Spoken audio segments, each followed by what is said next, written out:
என் சொல் கேளீர் நேயர்களுக்கு வணக்கம். பள்ளிக்கூடம் திறந்தாச்சு. பெற்றோர்கள்லாம் ரொம்ப பரபரப்பான ஒரு சூழல்ல இருக்கிறீங்க. பள்ளிக்கூடத்துக்கு பிள்ளை அனுப்புறதுலையும் அதுலயும் பார்த்தீங்கன்னா காலையில 6:45 7 மணிக்கு ஒரு வேன் வரும். 2 குழந்தைகள் இருக்கிற வீட்டில் நான் சொல்றேன்.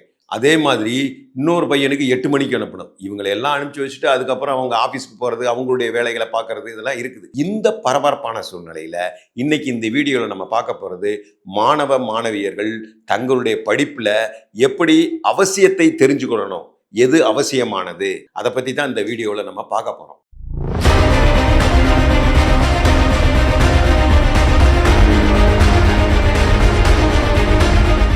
சரி, பள்ளிக்கூடம் தொடங்கியாச்சு. இன்னைக்கு மாணவ மாணவியர்கள் தங்களுடைய பாடத்தை எப்படி அவசியமா, அதாவது கவனத்தோட, நான் சொல்றது ரொம்ப கவனத்தோட படிக்கக்கூடியது எப்படி.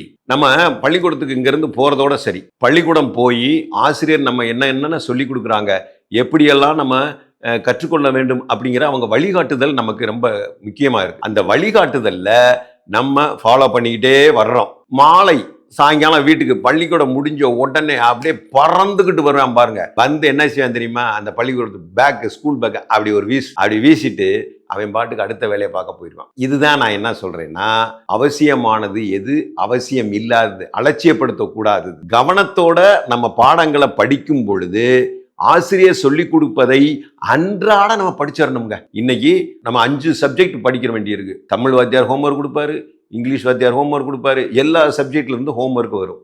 அந்த ஹோம்ஒர்க்கை அன்றாட அன்னைக்கே தன்னுடைய ஹோம்ஒர்க்கை முடிச்சிருங்க. அதே மாதிரி பாடம் நடத்திய உடனே அந்த பாடத்தை அன்றாட படிச்சு முடிச்சிட்டோம்னா நமக்கு பேர்டன் குறையாது.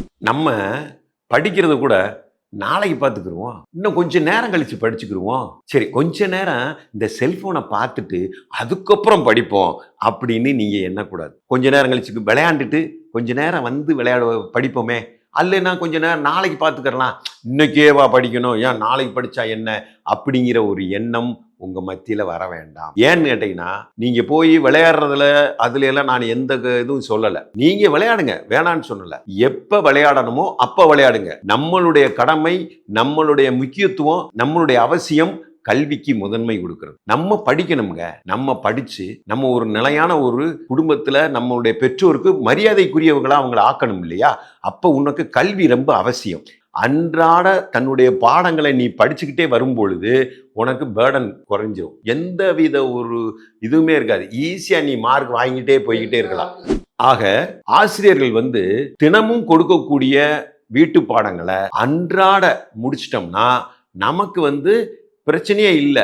நம்ம ஈஸியா அடுத்த வரக்கூடிய தேர்வுகளை நம்ம சிறப்பான முறையில் எழுதி அதிகமான மதிப்பெண் எடுக்கலாம். நம்ம நாட்களை தள்ளி போட்டு நாளைக்கு பார்த்துக்கிறோம்னு சொல்லிட்டு கடைசியா நாளைக்குன்னு போய் பரீட்சை நாளை கழிச்சியா அப்படின்னு அந்த கடைசி நேரத்தில் போய் படிப்பான் பாருங்க. மண்டையை முட்டிக்கிட்டு படிப்பான், சிலவைய கொட்டிக்கிட்டு படிப்பான். இந்த மாதிரி வேலையெல்லாம் வச்சுக்கிற வேண்டாம். எதுக்கு நம்ம அவ்வளவு கஷ்டப்படணும்? அப்ப மார்க் நமக்கு நிறைய கிடைக்குமா?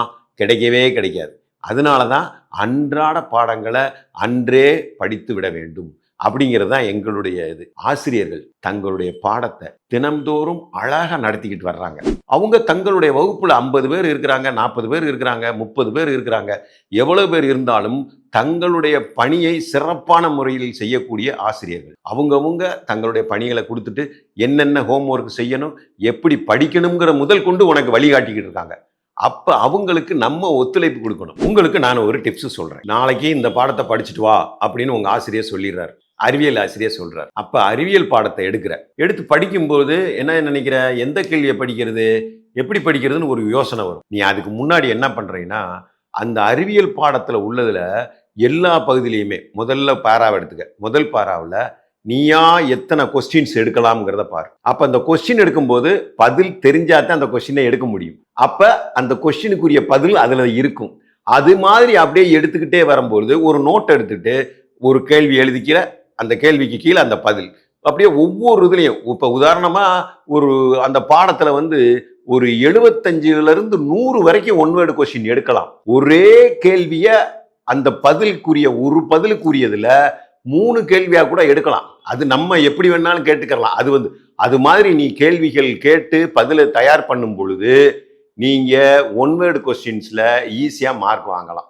ரெண்டாவது என்னன்னா, உனக்கு அந்த பாடத்தையே முழுமையா படிச்சது மாதிரி ஆயிரும். அடுத்து பாடத்துல கேள்வி பின்பக்கம் பிற வினாக்கள்னு கொடுத்துருப்பாங்க இல்லையா, அந்த பிற வினாக்கள்ல கூடாமே ஈஸியா நீ மனப்பாடம் பண்ணிடலாம், ஈஸியா இருக்கும், எழுதி பார்த்துக்கலாம்.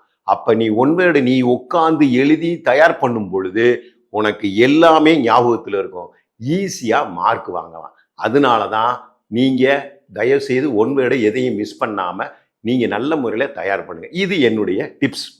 ஆக நம்மளுடைய முழு ஒத்துழைப்பு இருந்தால்தான் ஆசிரியர் நடத்தக்கூடிய பாடத்தை நம்மளால முழுமையா ஏத்துக்கிற முடியும். அவர் எவ்வளவுதான் உனக்கு சொல்லி கொடுத்தாலும் உன்னுடைய ஒத்துழைப்பு இல்லைன்னா எந்த வேலையும் நடக்கவே நடக்காது. ஆசிரியர் என்னென்ன ஹோம்ஒர்க் என்னென்ன வேலைகள் கொடுக்குறாரோ அதை உடனே செஞ்சு முடிச்சிரு.